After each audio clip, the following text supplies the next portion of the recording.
Hi viewers, ఇప్పుడు మీకు అందరికీ సకినాలు చేయడం ఎలాగో చూపిస్తాము. సకినాలు చేయడం చాలా ఈజీ. దీనికి కావాల్సిన ఐటమ్స్ బియ్యం పిండి, సాల్ట్ అండ్ నువ్వులు, ఓమా. ఈ 4 ఐటమ్స్ ఉంటే సరిపోతుంది. మీకు కరకరలాడే సకినాలు రెడీ అవుతాయి. ఇప్పుడు ఫస్ట్ బియ్యం పిండి మీకు ఎన్నైతే సకినాలు కావాలనుకుంటున్నారో అంత పిండి తీసుకోవాలి. తీసుకొని దాంట్లో తగినంత సాల్ట్ కలుపుకోవాలి. చూస్తున్నారుగా ఇలా. అలాగే మళ్ళీ తగినన్ని నువ్వులు, మీకు ఎంతైతే కావాలనుకుంటున్నారో అన్ని నువ్వులు వేసి కలుపుకోవాలి. నెక్స్ట్ సరిపడినంత ఓమ వేయాలి. ఇలా చూస్తున్నారుగా, ఇలా సరిపడినంత ఓమ, మీకు ఎంతైతే కావాలనుకుంటున్నారో టేస్ట్కి తగినట్టుగా అలా ఓమ, నువ్వులు, సాల్ట్ అండ్ కలిపి ఇలా చూసినట్టుగా మంచిగా మిక్స్ చేసుకోవాలి.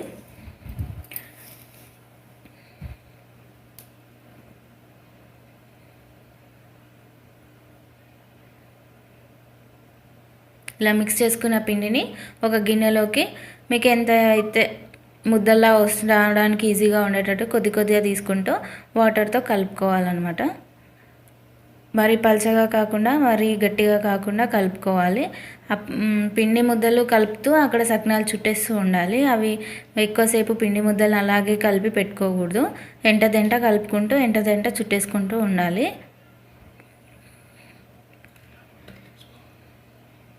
ఇలా చూస్తున్నారుగా, ఇలా పిండిని మంచిగా జిగిలి ఉండే వరకు పిసుక్కోవాలి. ఇలా ముద్దల్లా చేసుకోవాలన్నమాట. ఇలా ముద్దల్ని చేతికి కొద్ది కొద్దిగా వాటర్ అంటుకుంటూ సకినాల్లా చుట్టుకోవాలి. చూస్తున్నారుగా ఎంత ఈజీగా వస్తున్నాయో. దీన్ని చుట్టడం ఈజీ. పిండి అనేది అతుక్కపోవడం కానీ అలాంటి ప్రాబ్లం ఏమి ఉండదు. ఎందుకంటే మనం పిండిని మెత్తగా కానీ గట్టిగా కానీ చేయం కాబట్టి మనకు తగినట్టుగా ఉంటుంది. ఈజీగా వచ్చేస్తుంది అన్నమాట చుట్టడానికి. సకినాలు చుట్టడం రాని వాళ్ళు కూడా ఈజీగా ఒక 2 టైమ్స్ ట్రై చేస్తే వచ్చేస్తుంది. మీకు ఎంత సైజులో కావాలనుకుంటే అంత సైజులో చుట్టుకోవచ్చు. చూస్తున్నారుగా, ఇంత ఈజీగా వచ్చేస్తుంది. ఇలా వస్తాయి అన్నమాట.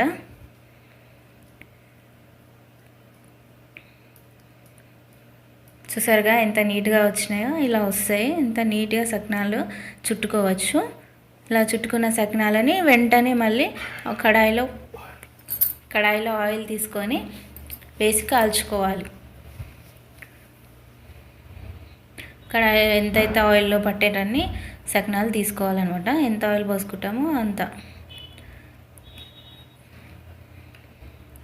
గోధుమ కలర్ వచ్చే వరకు కాల్చుకోవాలి. అయితే అప్పుడు కరకరలాడుతూ ఉంటాయి అన్నమాట.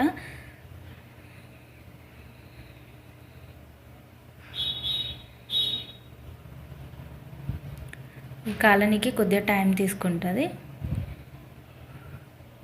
ఇలా కాలిన తర్వాత దేంతో అయినా సరే స్పూన్తో కానీ ఇలా మేము చూపిస్తున్నట్టుగా కానీ తీసేసుకోవచ్చు. ఇలా క్రిస్పీగా కరకరలాడే సకినాలు రెడీ అవుతాయి. చూస్తున్నారుగా ఎంత చక్కగా వచ్చాయో. ఈసారి పండగకి ట్రై చేయండి. చాలా బాగుంటాయి, చాలా క్రిస్పీగా ఉంటాయి. చూస్తున్నారుగా ఎంత టేస్టీగా ఉన్నాయో. చాలా టేస్టీగా, చాలా క్రిస్పీగా తయారైతే ఓకే, మీరు కూడా ఈసారి ట్రై చేయండి. ఓకేనా? Thank you for your watching. Subscribe our channel and share and comments.